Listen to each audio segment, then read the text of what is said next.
adik-adik, apa kabar hari ini? Bunda berharap adik-adik semua dalam keadaan sehat ya. Baik, sebelum kita memasuki materi pramuka kita hari ini, Bunda akan memperkenalkan diri terlebih dahulu. Perkenalkan, nama Bunda adalah Revi Hotmariani Purba, biasa dipanggil Bunda Revi. Nah, sebelum kita memasuki pembelajaran kita awali dengan berdoa. Bunda akan memimpin kita dalam berdoa, nanti anak-anak bisa menyesuaikan sesuai keinginan masing-masing. Berdoa dimulai.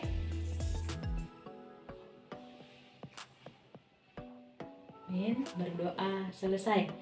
Salam pramuka.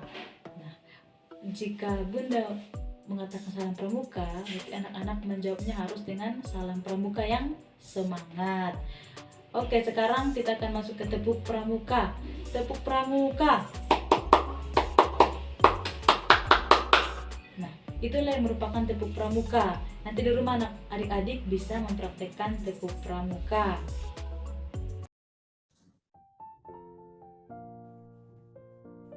Adik-adik, hari ini kita akan belajar materi pramuka tentang lambang gerakan pramuka.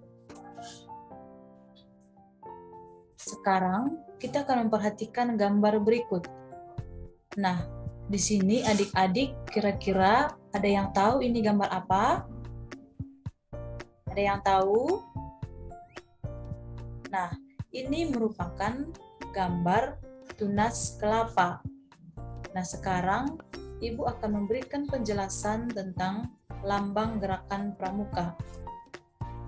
Seperti yang kita ketahui, di Indonesia gerakan pramuka dilambangkan dengan tunas kelapa. Itu seperti gambar yang sudah Bunda perlihatkan tadi di awal ya adik-adik. Nah, lambang tersebut diciptakan oleh Sunarjo Atmodipurwo, seorang pegawai Departemen Pertanian pada tahun 1961. Nah, selanjutnya, untuk bayangan tunas kelapa dipilih sebagai lambang gerakan pramuka dengan mempertimbangkan kiasan yang terkandung dalamnya. Nah, di sini ada 6 kiasan. Kita akan melihat dari yang pertama. Nah, yang pertama, buah nyiur. Nah, dalam buah nyiur ini keadaan tumbuh dinamakan cikal, dan istilah cikal bakal Indonesia berarti penduduk asli yang pertama yang menurunkan generasi baru. Nah, maksudnya di sini buah nyiur ini adalah tumbuhan atau keadaan tumbuhnya itu yang dinamakan cikal. Nah, di Indonesia itu biasa disebut cikal bakal, yang berarti penduduk asli yang pertama yang menurunkan generasi baru. Nah, buah nyiur ini tersebut inilah yang merupakan penduduk pertama atau penduduk asli, dan nantinya akan menurunkan generasi baru untuk selanjutnya. Itulah yang dimaksud dari buah nyiur ini. Sekarang kita akan memperhatikan yang kedua. Nah, yang kedua itu buah nyiur dapat bertahan lama dalam keadaan yang bagaimanapun dan seperti apapun. Nah, maksudnya di sini, di poin kedua ini, adik-adik bisa melihat bahwa buah nyiur ini merupakan sebuah buah yang dapat bertahan lama, baik itu dalam keadaan apapun atau keadaan bagaimanapun. Jadi, lambang ini mengkiaskan bahwa setiap pramuka adalah seorang yang rohaniah dan jasmaniah, sehat, kuat, dan ulet, serta besar tekadnya dalam menghadapi segala tantangan dalam hidup dan dalam menempuh segala ujian dan kesukaran untuk mengabdi tanah air dan bangsa Indonesia. Nah, di poin kedua ini, adik-adik bisa memperhatikan bahwa di poin kedua ini menekankan bahwa pramuka itu adalah seorang yang rohaniah, jasmaniah sehat, yang kuat, serta memiliki tekad dalam menghadapi segala tantangan dalam hidup dan dalam menempuh segala ujian. Berarti dari sini kita yang memiliki tekad, memiliki sebuah kekuatan untuk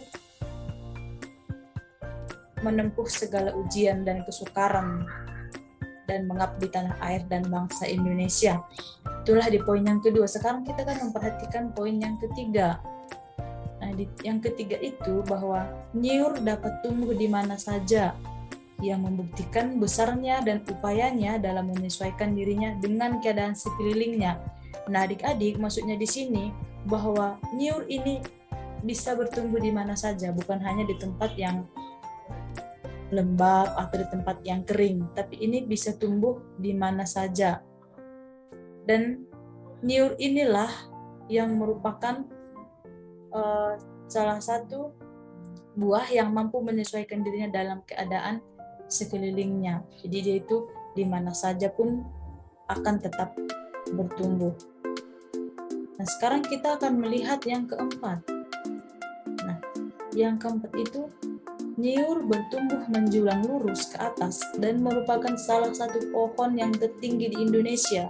Pastinya adik-adik paham bahwa ini merupakan salah satu pohon yang tertinggi di Indonesia.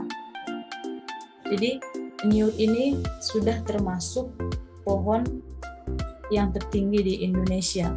Nah, jadi lambang ini mengkiaskan bahwa tiap pramuka mempunyai cita-cita yang tinggi dan lurus, yakni yang mulia, jujur, dan ia tetap tegak, tidak mudah diombang-ambingkan oleh sesuatu. Nah, dari poin ini adik-adik kita dapat belajar bahwa kita sebagai anak pramuka, kita sebagai anggota pramuka, kita harus memiliki cita-cita yang tinggi dan harus tetap jujur dan tetap tegak dan tidak mudah diombang-ambingkan oleh sesuatu apapun, hal-hal apapun yang ingin menjatuhkan kita. Tapi sebagai anak pramuka harus memiliki cita-cita yang tinggi dan jujur serta tidak mudah diombang-ambingkan. Dan sekarang kita akan masuk di poin yang kelima. Yang kelima itu akar nyiur. Nah, akar nyiur yang bertumbuh kuat dan erat di dalam tanah melambangkan bahwa tekad dan keyakinan tiap pramuka mempunyai dan berpegang kepada dasar-dasar dan landasan-landasan yang baik, benar, kuat, dan nyata. Ialah tekad dan keyakinan yang dipakai olehnya untuk memperkuat diri guna mencapai cita-citanya. Nah, maksudnya di sini dari akar nyiur ini kita akan belajar bagaimana landasan kita sebagai anak pramuka. Nah, seperti yang sudah disebutkan pada bacaan ini bahwa landasan-landasan untuk anak pramuka itu harus yang landasan yang baik, yang benar, kuat, dan nyata, serta memiliki tekad dan keyakinan. Nah, oleh karena itu, dengan adanya landasan ini, kita akan memperkuat untuk mencapai cita-cita. Jadi sebagai anak pramuka itu harus memiliki landasan yang baik, benar, kuat, dan nyata, serta memiliki tekad dan keyakinan. Adapun yang terakhir, nah yang terakhir itu adalah nyiur adalah pohon yang serbaguna dari ujung hingga akarnya. Nah, dari sini adik-adik bisa belajar bahwa pohon nyiur ini adalah pohon yang memiliki serbaguna, baik itu dari ujung hingga akarnya, banyak manfaat, banyak kegunaan dari buah nyiur ini. Jadi buah nyiur ini sangatlah bermanfaat dan sangatlah berguna untuk kita. Nah, jadi di lambang ini mengkiaskan bahwa tiap pramuka itu adalah manusia yang berguna dan membaktikan diri dan kegunaannya kepada kepentingan tanah air, bangsa, dan negara kesatuan Republik Indonesia. Nah, dari sini adik-adik bahwa kita sebagai anggota pramuka, kita harus berbakti, kita harus menjunjung tanah air Indonesia dan bangsa negara kesatuan Republik Indonesia serta kepada umat manusia. Nah, itulah keenam nyiur. Nah, yang keenam ini tadi merupakan sebuah kiasan yang terkandung dalam tunas kelapa, karena lambang gerakan pramuka kita adalah tunas kelapa, seperti yang sudah Bunda jelaskan tadi. Nah, dari penjelasan ini, jika anak-anak memiliki pertanyaan tentang lambang gerakan pramuka, boleh ditanyakan setelah ini. Cukup sekian untuk pembelajaran kita hari ini. Terima kasih. Salam Pramuka.